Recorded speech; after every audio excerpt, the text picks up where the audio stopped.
Hi, you've reached Prophetess Chastity Daniel with my Prophetess Thought of the Day. And the thought for today is defense. Going into Luke 17, starting at verse 1, it said, Then he, Jesus, then he said unto the disciples, It is impossible but that offenses will come. But woe unto him through whom they come. It were better for him that a millstone were hanged about his neck, and he was cast into the sea, than that he should offend one of these little ones. And when you go into Matthew 18, it's a repeat of this, but a few verses up, Jesus had spoke to the disciples to rebuke them about allowing the children to come to him, and he embraced them. And so we know it's still talking about children.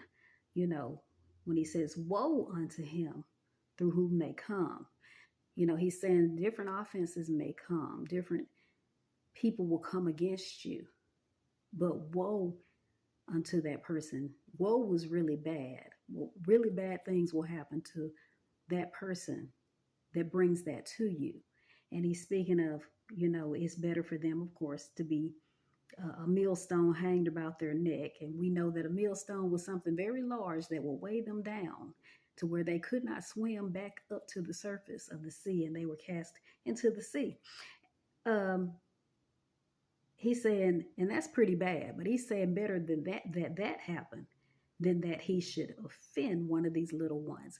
So we know to what extent Jesus is saying, do not be a stumbling block, because there's other versions where it breaks it down and it says, don't be the person who causes the children to sin. Don't be a stumbling block for them. Many stumbling blocks will come. Many people like you will come, but really bad things are going to happen to the one who brings that type of behavior to the little ones. But God gave me a whole other revelation. Yes, truly, because we see in the passages, again in Matthew 18, the verses before, that Jesus was explicitly speaking of children. But God gave me a greater revelation as well. God is speaking, Jesus was speaking of us. Those who have received Jesus Christ as Lord and Savior. God the Father is our Abba Father. And God is saying on today, he will staunchly defend his children. So woe unto the person who comes against one of his children.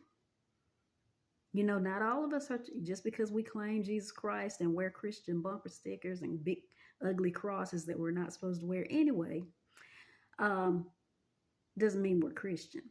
Because it says in the word, the devils believe. Demons believe. I believe it's James 2, that it speaks of demons. So many people believe, but those who stand in it walk in righteousness. God will staunchly defend you. Be still. You don't have to try to get any get back against that man or woman who came against you, your job, your ministry, your marriage, whatever it may be. Stand still. God is saying, I will staunchly defend my children. I will fight your battles. I am your defense. Have a blessed day.